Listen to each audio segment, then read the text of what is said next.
Season began here. It will end there for either the Chiefs or the Bills tonight on EVS.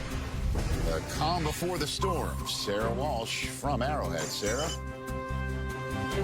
Rich, Patrick Mahomes said this week he wants to make sure his guys understand and appreciate this opportunity because it doesn't happen every year. And then he had to stop himself because he said, even though it seems like it happens every year, he conceded that there's some guys on this team that all they know is Super Bowls, like his all-pro corner Trent McDuffie, who is looking for his third trip to the Super Bowl in his third season. But McDuffie understands for a three-peat to be possible, they have to figure out a way for this defense to stop Josh Allen. He said this week the message has been do your job plus, meaning do your assignment, but if someone else messes up, be there. If there is an opportunity to make a play, this is the moment.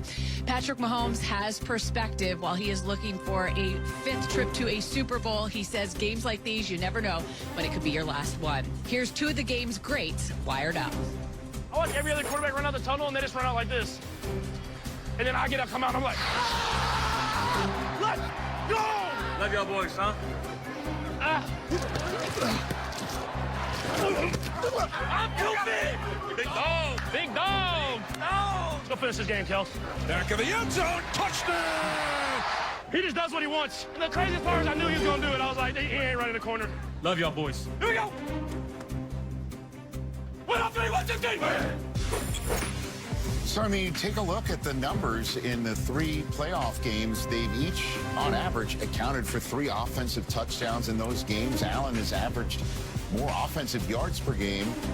He has given the ball away once to Mahomes is none, but it's lopsided in the win category. Team game, gents. Team game.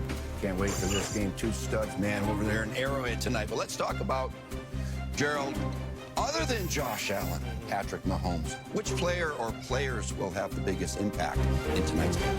Man, I'm going to talk about a group that I do not particularly like. You don't like? I'm going to talk about the offensive line. Yes, what the Chiefs like to do is control the clock. How do you control the clock? You got to be able to run the football. So this offensive line has to be on point. And then what the Chiefs do great is they extend drives by being great on third down. This O-line has to hold up. Last week, not so great. Gave up 3 sacks. He got hit 8 times. He's been sacked more, hit more than he has in his entire career as a starter. So they're going to have to hold up. Joe Tooney's still at left tackle. And Von Miller, he's humming. Juwan Taylor and all them false starts, he going to need them today if he's going to block Von Miller. Said you got to run the ball. Well, there's a guy named James Cook that plays for these Bills. And you know the last time in Week 11 when the Bills beat the Chiefs, James Cook had 20 yards rushing. That's all he had, okay? This guy's tied for the league lead in 16 rushing touchdowns. He is a beast. I expect him to be utilized a heck of a lot more than he was in that game. And keep in mind, too, that Josh Allen's 137 passer rating to running backs is the best in the league. He's going to rush, and he's going to catch a lot of passes. He will have the biggest impact, in my mind, in this game, other than those quarterbacks. Now, let me send it over to Steve Weiss for more on the Commanders.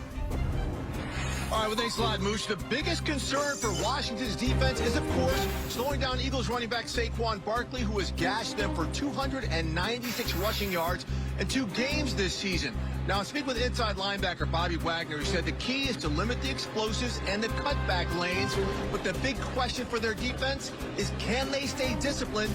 Because staying disciplined could mean it's boring. You're going against your instincts, but the second you slip, Saquon makes you pay. I also was told that quarterback Marshawn Lattimore likely will not travel with either of Philadelphia's wide receivers. He'll just play on the right side or the left side. Rich? Well, in fewer playoff games with his team, I guess Terry McLaurin is more outer excellence than inner excellence. You can see there on the right, A.J. Brown, 5 playoff games of the Eagles. And McLaurin, just 3 playoff games of the Commanders. Way more in the most important statistics. Kurt Warner there in Philadelphia. Robert Griffin III here. Which one do you think, who's going first here, guys? Kurt, you're first. Which one do you think needs to have a bigger game, Terry McLaurin or A.J. Brown? Well, before I answer the question, Rich, let me take you into what they do with these 2 guys, because they're very similar within the 2 offenses. About 85% of their combined yards comes from an outside position, trying to get these guys in the one-on-one situations on the outside because they are guys that they believe in every situation. You see AJ right here, little stop route on the outside. Get me one-on-one, I can go there anytime. You're going to see Terry McLaurin do the exact same thing against this Eagles team. We're going to get the deep comeback on the outside. These quarterbacks know, hey, if I can get my one-on-one guy out there, it's a catch nearly every time. But with AJ, they love the inside breaking routes. Use that physicality with the inside breaking routes. And the changeup for Washington is look for them to go deep with Terry McLaurin at least a couple times today and try to get those big plays down the field and use that speed. All right, so to answer the question, I'm going to say Terry McLaurin here, RG3, because I believe they are going to, A, throw the ball more, and they don't have quite as many weapons as the Philadelphia Eagles have. And so they're going to need their go-to guy to have a big game, to show up big in the big moments, as Rich just showed in the graphic there. I believe that they're going to be able to advance to the Super Bowl. Well, Rich, I think it's A.J. Brown. And the reason is Jalen Hurts isn't healthy. And because he's limited, he's going to have to throw the football and show that he can operate strictly from the pocket. So when you look at A.J. Brown over the past 2 games, 1 catch for 10 yards, 2 catches for 14 yards. And what has the Eagles' passing game looked like? Terrible. Why? Because it looks like they're playing Madden with an unplugged controller. So I know for me, if A.J. Brown was on my team, I'm getting him 1 catch per drive. And when I was in Washington, Coach Shannon would tell us, hey, on this play, we're not audibling out of it. We're going to run this and throw it to either Pierre Garçon or throw it to Santana Moss. And he didn't care if it got 5 yards or negative 5 yards early in the game and early in drives, because those 5 yards, positive or negative, were not too expensive for the piece of our offense. Now, when I say peace, Rich, I'm not talking about a piece of pie. I'm talking about the peace and tranquility, right? When your best players feel like they're a part of the game early, the whole offense flows better.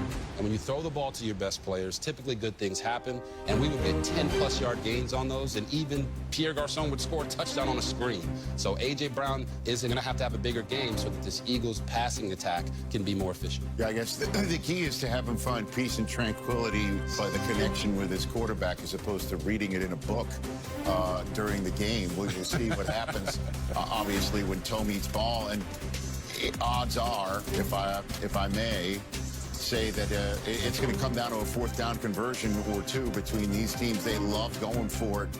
The Commanders have gone for more 4th downs or converted more 4th downs since 2000 in a single postseason. The team that they're facing has done it quite a bit. Take it away, Cynthia Freeland, on this subject. Well, most doesn't always mean best, but in this case, it actually does. If you're looking at the win percentage added, so how much they increase their odds of winning by going for it on 4th down, it is 110%. That means kind of more than a win if you think about it in discrete terms of wins versus losses. If you want to compare this to what the Eagles are doing, it's right around 85%. They rank 4th in these playoff teams. Obviously, that ranks #1 for the Commanders in terms of absolutely adding value.